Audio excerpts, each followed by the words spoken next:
Hello friends, welcome back to my channel. આજે આપણે બનાવીશું ઉત્તરાયણ ઉપર સ્પેશિયલ મમરાના લાડુ।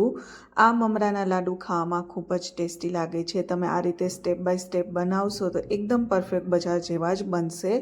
ખાસ કરીને ગોળનો પાયો લેવાની જ ખૂબી છે। તો વિડીયોને છેલ્લે સુધી જરૂરથી જોજો। વિડીયો ગમે તો લાઇક શેર ચેનલ સબસ્ક્રાઈબ જરૂરથી કરજો। જે વાટકાના માપથી મેં ગોળ લીધો છે એ જ વાટકાના માપથી મેં 5 વાટકી જેટલા મમરા લીધા છે। સામે 1 વાટકી જેટલો ગોળ લીધો છે, સાથે ઘી લીધું છે। બસ આટલી વસ્તુની જ જરૂર પડશે। સૌપ્રથમ આપણે મમરાને થોડા શેકી લેશું, 2 થી 3 મિનિટ જેવું સ્લો ટુ મીડિયમ ગેસ ઉપર। એટલે મમરા જે છે એકદમ ક્રિસ્પી થઈ જશે તો લાડુ ખાવાની ખૂબ જ મજા આવશે। તો સ્લો ટુ મીડિયમ ગેસ ઉપર આ રીતે આપણે મમરાને બધી સાઈડથી સરસ રીતે મિક્સ કરી બધી સાઈડથી સરસ શેકી લેવાના છે। તમે મારી ચેનલ ઉપર નવા હોય અને હજુ સુધી ચેનલને સબસ્ક્રાઈબ ના કરી હોય તો જલ્દીથી ચેનલ સબસ્ક્રાઈબ કરી લો। બાજુમાં આપેલા બેલ આઇકનને એટલે કે ઘંટીને દબાવો, જેનાથી તમને નોટિફિકેશન રેસીપીનું ટાઈમસર મળી રહે। તો અહીંયા 2 થી 3 મિનિટ જેવું થઈ ગયું છે। એક વાસણની અંદર આપણે મમરા કાઢી લેશું। ઈ વાસણમાં રહેવા દેશું તો મમરા જે છે એ તળિયેથી બળી જશે, એટલા માટે વધારે શેકાઈ જશે, એટલા માટે આપણે બીજા વાસણમાં કાઢી લેવાના છે। હવે એક વાસણની અંદર એટલે કે એક કઢાઈની અંદર આપણે ઘી ઉમેરીશું। ઘીથી શાઇનિંગ આવે છે અને સરસ મમરાના લાડુ બને છે। તો અહીંયા આપણે ઘી ઉમેરી દઈશું। જેવું ઘી ગરમ થશે એટલે ગોળ આપણે ઉમેરી દઈશું અને ગોળનો જે પાયો છે એ કડક લેવાનો છે। ગોળનો પાયો લેવાની જ ખાસ કરીને ખૂબી છે, જેનાથી પરફેક્ટ એવા લાડુ બને છે। તો 5 વાટકી જેટલા મમરા લીધા છે, સામે એ જ માપથી 1 વાટકી જેટલો ગોળ લીધો છે। એટલે આ રીતે પરફેક્ટ માપ લેશો એટલે એકદમ પરફેક્ટ મમરાના લાડુ બનશે, એકદમ બજાર જેવા।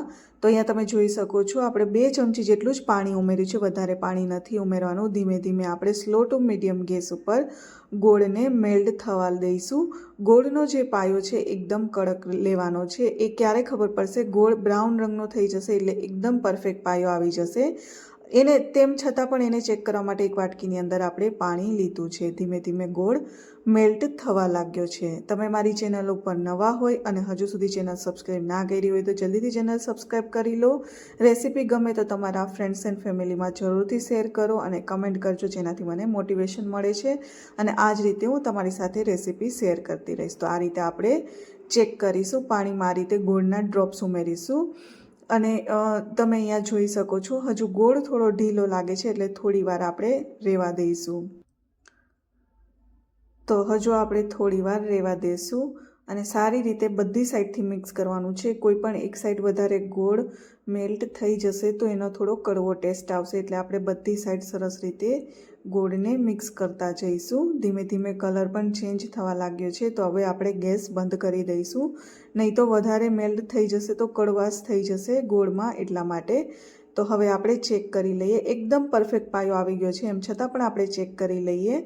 તો આ રીતે પાણીની અંદર ડ્રોપ્સ ઉમેરીશું અને એ કટ થઈ જાય એટલે કે એકદમ ક્રિસ્પી હશે એટલે તૂટી જશે ગોળ, એટલે પરફેક્ટ પાયો આવ્યો ગણાશે। તો હવે આપણે ચેક કરી લઈએ ગોળ તૂટે છે કે નહીં। તો તમે અહીંયા જોઈ શકો છો આસાનીથી તૂટી ગયો છે, એટલે સરસ ગોળ ક્રિસ્પી થઈ ગયો છે। તો હવે આપણે જે શેકેલા મમરા રાખ્યા છે એ હવે આ સમય ઉપર ઉમેરી દઈશું અને સરસ રીતે મિક્સ કરી દેવાનું છે।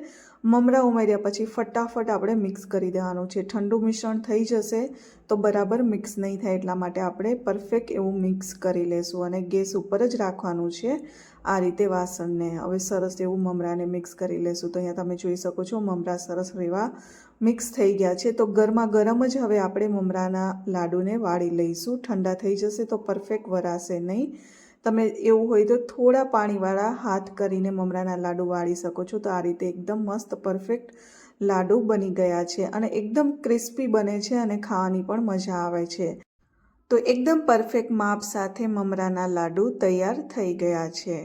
જો તમારે આ રીતે લાડુ ના વાળવા હોય તો થાળીની ઉપર ઘી પાથરી અને મમરાનું જે મિશ્રણ છે એ પાથરી અને તમે ચીક્કીના આકાર આપીને પણ બનાવી શકો છો, એ પણ ખાવાની મજા આવે છે।